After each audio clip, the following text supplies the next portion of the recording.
இன்றைக்கி வந்து mutton biryani செஞ்சுருக்குறேங்க. Hotel கடையிலாட்டமே செஞ்சுருக்கிறேன். நல்லா ருசியாக இருக்குங்க சாப்பிட்றதுக்கு.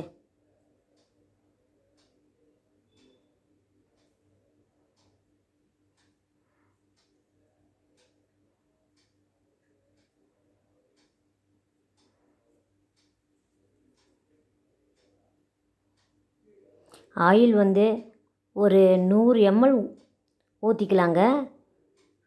பாருங்கள், ஒரு 100 ml தான் நான் ஊற்றிருக்கிறேன்.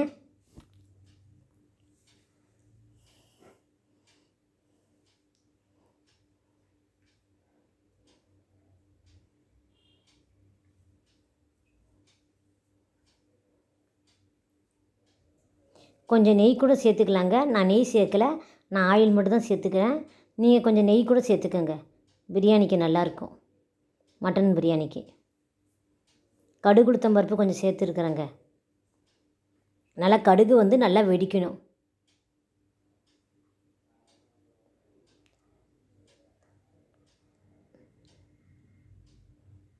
கருவேப்பிலை வந்து ஒரு கைப்பிடி அளவு சேர்த்துக்கோங்க. பெரிய வெங்காயம் வந்து 2 பெரிய வெங்காயம் பொடி பொடியாக நறுக்கி சேர்த்துக்குங்க. அதே தக்காளி வந்து பெரிய தக்காளி 2 தக்காளி சேர்த்துக்கோங்க. சேர்த்து நல்லா வணக்குங்க. பச்சை வாசம் போகிற வரைக்கும் நல்லா வணக்குங்க.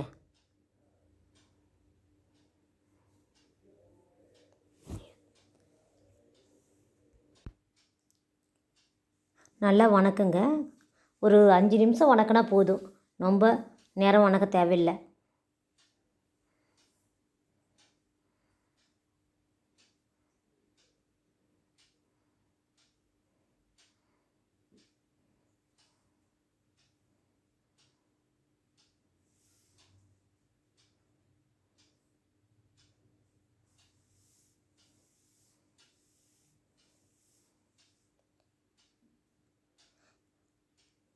புதினா வந்து ஒரு கைப்பிடி அளவு சேர்த்துக்குங்க.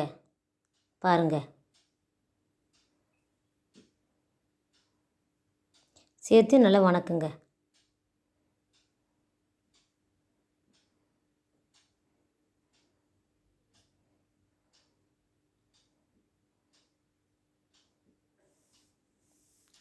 பிரியாணி இலை வந்து 4-5 இலை சேர்த்துக்குங்க. அப்படியே மராட்டி மொக்கு சேர்த்துக்குங்க. அப்படியே ஏலக்காய் வந்து ஒரு 2 ஏலக்காய் சேர்த்துக்குங்க. நான் ஒரு 2 ஏலக்காவும் சேர்த்துருக்கிறேன்.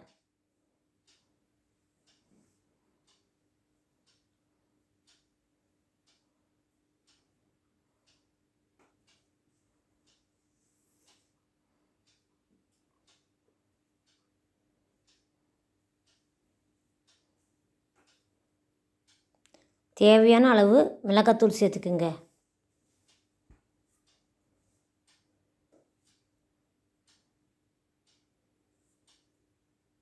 கொஞ்சமாக மஞ்சத்தூள் சேர்த்துக்கோங்க.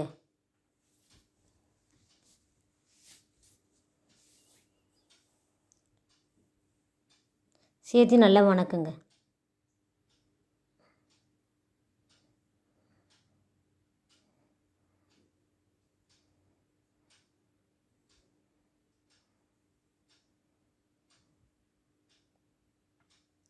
மட்டன் வந்து நல்லா கழுவி எடுத்துக்கணுங்க. ஒரு 3 தடவை 4 தடவை கழுவுனா போதும்.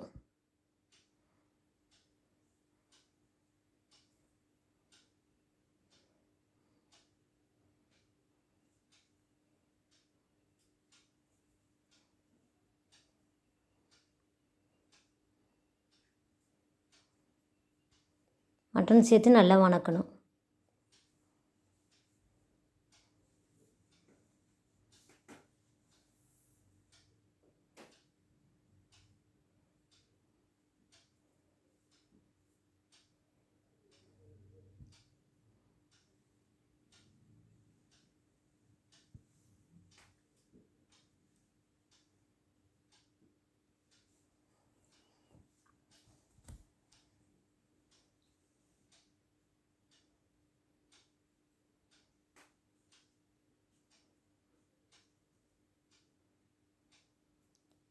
இப்போ வந்து இஞ்சி பூண்டு புதினா பட்டை லவங்கம் இதெல்லாம் சேர்த்து நெய்ஸாக அரைச்சி அதில் சேர்த்துக்கணுங்க.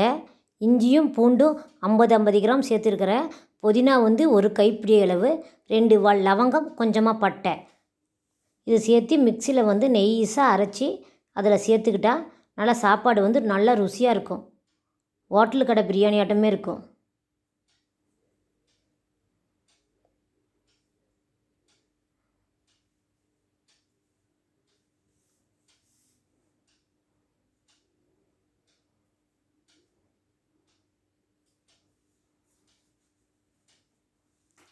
உப்பு வந்து தேவையான அளவு சேர்த்துக்கலாங்க.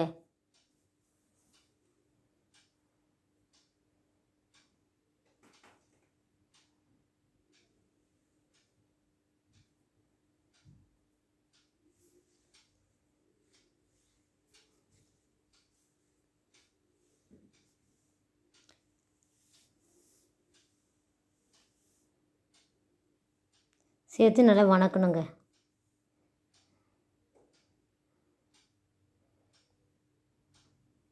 நான் 1 கிளாஸ் அளவு தான் தண்ணி ஊற்றிருக்கிறேங்க. நான் ஒரு 2 விசில் நல்லா விட்டுக்குவேங்க.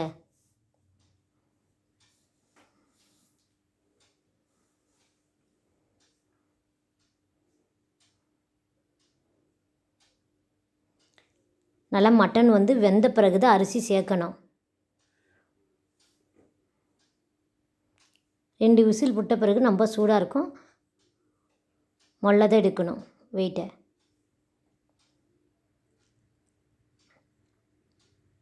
திறந்து மட்டன் நல்லா வெந்துடுச்சான்னு பார்க்கணும்.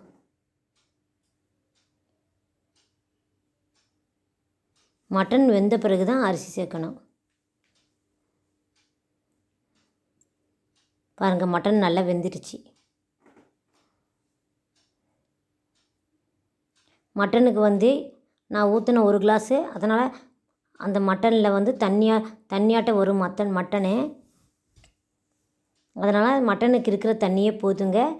இப்போ வந்து அரிசிக்கு மட்டும் தண்ணி ஊற்றிக்கிட்டால் போதும்.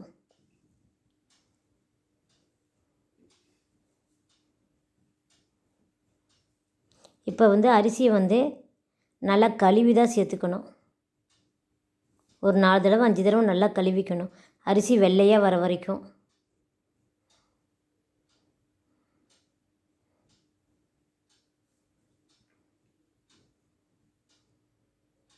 நான் வந்து 1.5 கிளாஸ் அளவு அரிசி சேர்த்துருக்குறேங்க.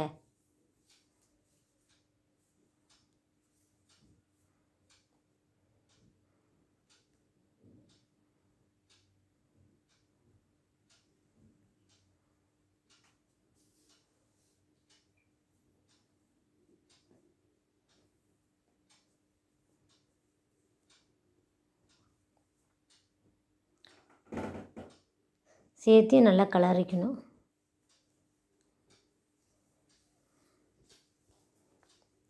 இப்போ வந்து அரிசிக்கு மட்டும் தண்ணி ஊற்றினா போதும்.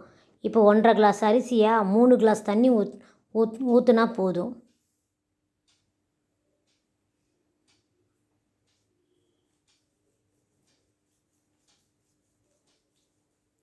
ஒன்று, 2, 3. இந்த கிளாஸில் தான் அரிசி போட்டேன் 1.5 கிளாஸு. அந்த கிளாஸ்லேயே 3 கிளாஸ் வந்து தண்ணி ஊற்றிட்டேன். அதே மாதிரி நீங்கள் எந்த கிளாஸில் அரிசி போட்டால் அந்த கிளாஸ்லேயே 1க்கு 2ஆக சேர்த்துக்கலாம் தண்ணி. இதில் வந்து உப்பு காரம் எல்லாம் கரெக்டாக இருக்குதான்னு பார்க்கணுங்க. உப்பு இல்லைன்னா கொஞ்சம் போட்டுக்கலாம். கொஞ்சம் காரம் கம்மியாக இருந்தால் ஒரு 2 பச்சை மிளகாவை வந்து பொடி பொடியாக கட் பண்ணி அதில் சேர்த்துக்கலாம்.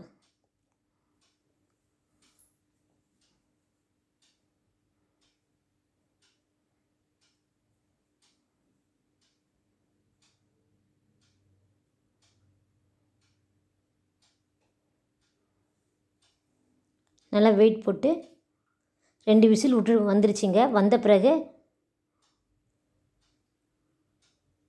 கேஸ் போன பிறகு எடுக்கணுங்க.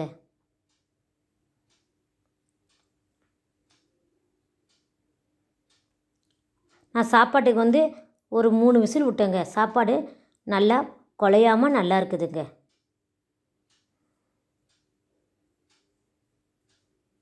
எப்பயுமே பிரியாணிக்கு வந்து 3 விசில் தான் விடுவேங்க.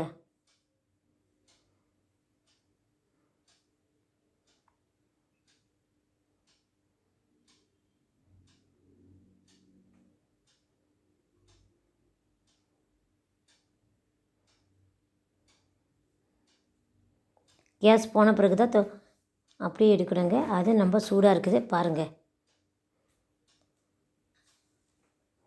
நல்லா ஹோட்டலு கடை பிரியாணி ஆட்டமே இருக்குங்க சாப்பிட்றதுக்கு. இதுக்கு வந்து கொஞ்சமாக பச்சடி வச்சுக்கலாங்க. தயிர் பச்சடி வச்சுக்கலாம். இல்லைன்னா வந்து மட்டன் குழம்பே சேர்த்துக்கலாங்க. நான் வந்து மட்டன் குழம்பு கொஞ்சம் செஞ்சுருக்கிறேங்க பிரியாணிக்கு.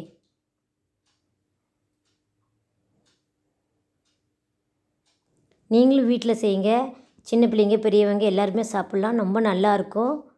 கடையில் வாங்கி சாப்பிட்ற மாதிரியே இருக்கும் பிரியாணி. நான் செய்கிற மாதிரியே நீங்களும் செய்யுங்க.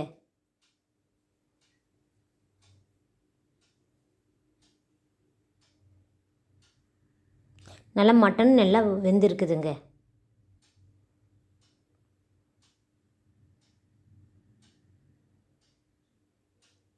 மட்டன் குழம்பு ஊற்றி சாப்பிட்டா நல்லாயிருக்கும்.